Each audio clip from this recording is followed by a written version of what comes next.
ಮಾಡುವುದಕ್ಕೋಸ್ಕರವಾಗಿ ಆ ಕರ್ಸ್ ಶಾಪ ನೀಗುವುದಕ್ಕೋಸ್ಕರವಾಗಿ ಮುಂಜಾನೆ ಎಂದು ಅಬ್ರಹಾಮನು ಪ್ರಾರ್ಥಿಸಿದ. अब्राहम ने उसको पत्नी के लिए प्रार्थना किया है, उसका इसी तरफ निंदा चलना है करके हर दिन उसके लिए प्रार्थना कर रहा है. ಯಾಕಂದ್ರೆ ಆ ಪ್ರಾರ್ಥನೆಯನ್ನ ಕೇಳಿದಂತ ದೇವರು ಸಾರಾಳರ ಮೇಲೆ ದಯೆಯನ್ನ ತೋರಿಸಿ, ಯಾಕಂದ್ರೆ 21ನೇ ಅಧ್ಯಾಯದಲ್ಲಿ ಯಾಕಂದ್ರೆ ಅಬ್ರಹಾಮನ ಪ್ರಾರ್ಥನೆಯನ್ನ ಕೇಳಿ ಸಾರಾಳ ಜೀವನದಲ್ಲಿ ಗರ್ಭವನ್ನ ಧರಿಸಿದ್ದು ಮಾತ್ರವಲ್ಲ, ಯಾಕಂದ್ರೆ ಒಂದು ಗಂಡು ಮಗುವನ್ನ ಏರುವುದಕ್ಕೆ ದೇವರು ಅನುಗ್ರಹ ಮಾಡಿದರು. परमेश्वर ने क्या किया है, अब्राहम का प्रार्थना सुनकर उसका एक पुत्र जन्म होने जैसा परमेश्वर ने अधिकार किया है.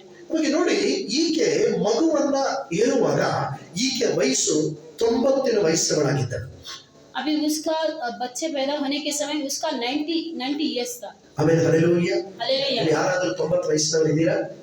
इधर कोई भी 90 इयर्स का, ನನಗೆ ವಯಸ್ಸು 90 ಅನ್ನೋರ ಕೈ ಎತ್ತಿ. 90 इयर्स है तो किसी का हाथ उठा सकते हैं. ಹಲ್ಲೆಲೂಯಾ.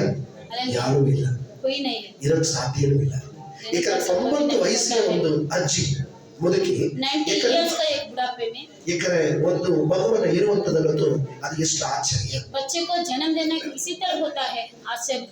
ಆಮೇಲೆ ಹಲ್ಲೆಲೂಯಾ. हालेलुया. ಅಂತ ದೇವರ ಸಂದೇಶ, ದೇವರ ವಚನ ವಾಕ್ಯ ಅನ್ನುವಂಥದ್ದು, ಆ ಕ್ರಿಸ್ತನಲ್ಲಿ ನಾವು ಇಡುವ ನಂಬಿಕೆ, ವಿಶ್ವಾಸ ಅನ್ನುವಂಥದ್ದು ನಾವು ಯಾಕಂದ್ರೆ ನಾವು ಎದುರು ನೋಡೋದಕ್ಕಿಂತ, ಬಯಸೋದಕ್ಕಿಂತ, ನಾವು ಊಹಿಸೋದಕ್ಕಿಂತ ಹೆಚ್ಚಾಗಿ ಮಾಡುವ ಮೂಲಕ ನಾವು ಆರಾಧಿಸುವ ದೇವರಾಗಿರುವ ಯೇಸು ಕ್ರಿಸ್ತ. परमेश्वर हमारा परमेश्वर कैसा करते हैं करके बोलने के समय वो हम कुछ कोई भी नहीं जानते हैं और सोचते भी नहीं है, इसी तरफ कार्य परमेश्वर करने वाला है. ಯಾಕಂದ್ರೆ ನೀವು 3 ಮತ್ತೆ 4 ವಚನಗಳನ್ನು ನೀವು ಓದಬೇಕಾದ್ರೆ ಅವಳೇ ಯಾಕಂದ್ರೆ ಸಾರವಾಗಿರುವಂತ ತಾಯಿ, ಯಾಕಂದ್ರೆ ಒಂದು ವಯಸ್ಸಾದಂತ ಒಂದು ಅಜ್ಜಿಯಾಗಿರುವಂತ ನನ್ನಲ್ಲಿ, ವಯಸ್ಸಾಗಿರುವಂತ ಇವತ್ತು ನನ್ನಲ್ಲಿ ಮಗುವನ್ನ ನಾನು ಎತ್ತಿದ್ದೀನಿ ಅಂತ ಇವತ್ತು ಯಾರಾದ್ರೂ ಅದನ್ನ ಕೇಳಿದ್ರೆ ನಕ್ಕಾರು ಅಂತ ಹೇಳಿ ಅವಳೇ ಅವಳ ವಿಷಯದಲ್ಲಿ ಏನ್ ಮಾಡ್ತಾ ಇದ್ದಾರೆ ಅಂತಂದ್ರೆ ಮಾತನ್ನ ಹೇಳ್ತಾರೆ.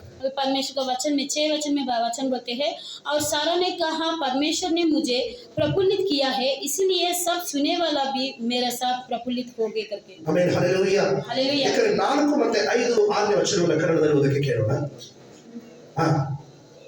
4, 5, 6ನೇ ವಚನ. 4 और 5 वचन को पढ़ने में सुनते हैं. ಅಬ್ರಹಾಮನು ಸಾರಾಳಲ್ಲಿ ತನ್ನಿಂದ ಹುಟ್ಟಿದ ಮಗನಿಗೆ ಈಸಾಕನೆಂದು ಹೆಸರಿಟ್ಟರು. 8ನೇ ದಿನದಲ್ಲಿ ದೇವರ ಅಪ್ಪಣೆಯ ಮೇರೆಗೆ ಸುನ್ನತಿ ಮಾಡಿದನು.